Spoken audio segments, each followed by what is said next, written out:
वन्दे मातरम् सुजलां सुफलां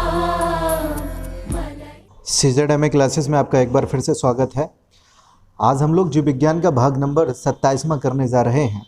तो कोशिका की बात हमारी चल रही थी, प्रोकैरियोटिक या यूकैरियोटिक के बारे में कुछ बातें जानी। अब हम लोग जान लेते हैं यूकैरियोटिक को आखिरकार कितने वर्गों में बांटा गया है, कैसे कैसे इसका विभाजन किया गया है। तो यूकैरियोटिक जो कोशिकाएं हैं इनको दो प्रमुख वर्गों में बांटा गया है। पहले की अगर बात कर लें तो पहला है पादप कोशिका और दूसरा है हमारा जंतु कोशिका। पादप कोशिका और जंतु कोशिका इन दो भागों में मुख्य रूप से इसको बांट दिया गया है। तो एक एक करके हम लोग जानेंगे। पहले नंबर पे जान लेते हैं पादप कोशिका के बारे में। पादप कोशिका, तो पहली बात तो ये, इसके अंदर पादप कोशिका की हम लोग बात कर रहे हैं, इसके अंदर प्लाज्मा निर्मित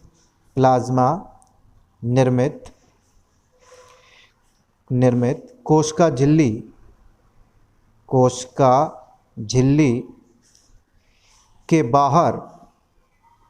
झिल्ली के बाहर भित्ति उपस्थित होती है। दूसरा पॉइंट इसमें यह महत्वपूर्ण है, इसमें केंद्रक, तीसरा पॉइंट इसमें केंद्रक झिल्ली उपस्थित होती है। केंद्रक झिल्ली क्या उपस्थित होगी। चौथा इसका महत्वपूर्ण पॉइंट है, बहुत महत्वपूर्ण है, हरित लवक पाया जाता है। पांचवा है राइबोसोम भी उपस्थित होता है। बहुत महत्वपूर्ण बात है ये। छठवीं बात है, इसमें रिक्तकाएं आकार में बड़ी होती हैं और कम संख्या में पाई जाती हैं। आकार में तो बड़ी होंगी लेकिन इसमें नंबर जो की तरफ चलते हैं, लाइसोसोम उपस्थित होता है, प्रेजेंट होता है। 8वें नंबर पे अगर बात कर लें, गुणसूत्र उपस्थित होते हैं, परंतु महत्वपूर्ण बात है, बड़े आकार के होते हैं, छोटे नहीं होते हैं, काफ़ी बड़े होते हैं आकार में। अगली नवी महत्वपूर्ण बात है, इनमें दोनों प्रकार की अंतःप्रद्रव्य जालिका उपस्थित होती हैं। इनकी संख्या कम होती है। संख्या कैसी होगी? कम होगी, संख्या कम होगी।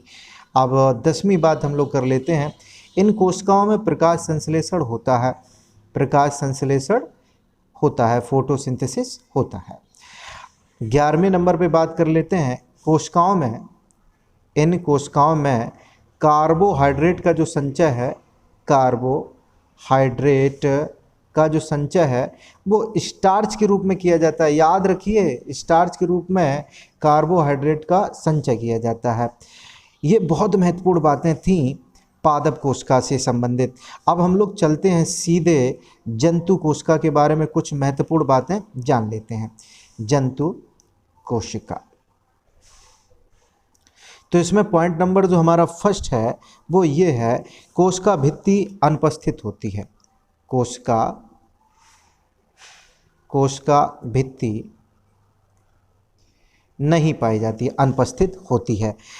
लेकिन फिर होगा क्या इसमें? लेकिन प्लाज्मा निर्मित कोशिका झिल्ली पाई जाती है। भित्ति नहीं होती इसके अंदर, कोशिका झिल्ली पाई जाती है।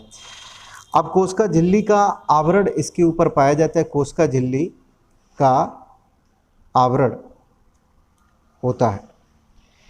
अब इसके बाद में दूसरा पॉइंट ये है, केंद्रक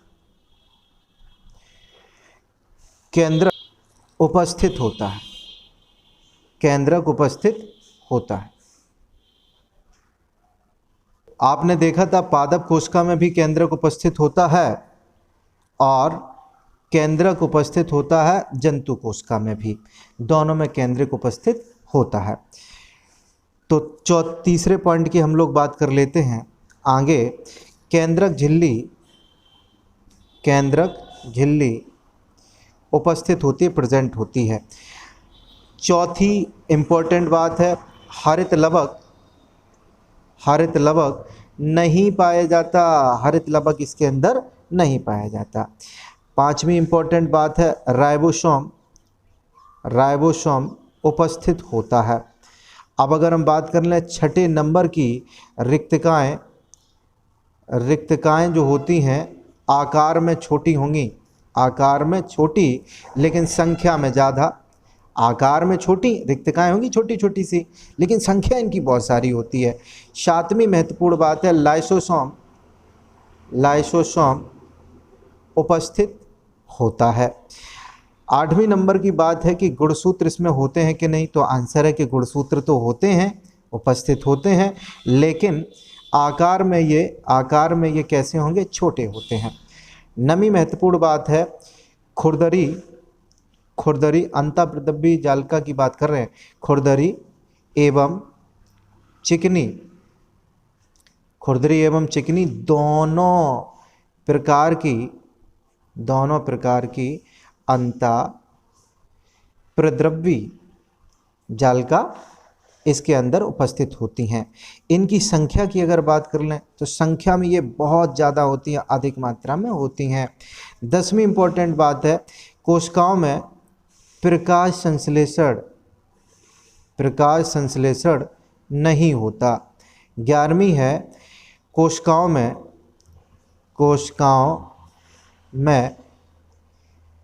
कार्बोहाइड्रेट का जो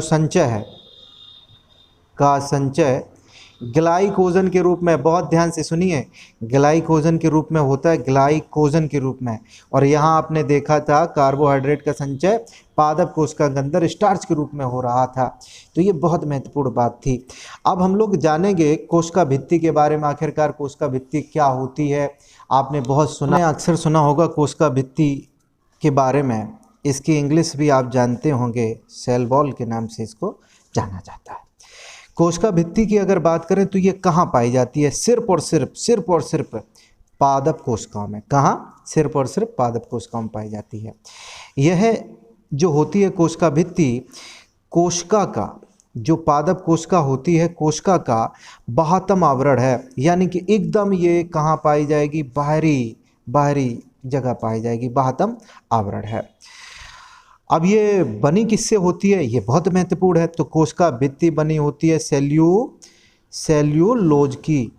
सेल्यूलोज से ये बनी होती है। अगर हम बात करें इसका कार्य क्या है, तो कार्य जान लेते हैं। इसका कार्य, कोशिका भित्ति की बात कर रहे हैं तो क्या करता है, कोशिका को सुरक्षा एवं स्थिरता प्रदान करता है। ये दोनों बातें ये प्रदान करता है। आखिरकार ये दिखती कैसी है, तो इसके बारे में भी जान लेते हैं।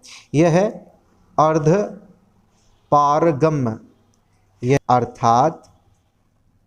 अर्थात अगर हम बात करें, ये जल, प्रोटीन आदि सूक्ष्म कणों से बनी होती है। पादपों के अलावा ये और कहाँ पाई जाती है कोशिका भित्ति, तो इसके बारे में जान लेते हैं। ये जीवाणुओं में पाई जाती है, जीवाणुओं में, शैवालों में एवं कवकों में। इस जगह ये कोशिका भित्ति हमारी पाई जाती है। इसके बाद में हम लोग बात करेंगे प्लाज्मा झिल्ली की, और कह लें दूसरी बात उसको कोशिका झिल्ली के बारे में। अगले पार्ट में इसकी चर्चा हम लोग करेंगे।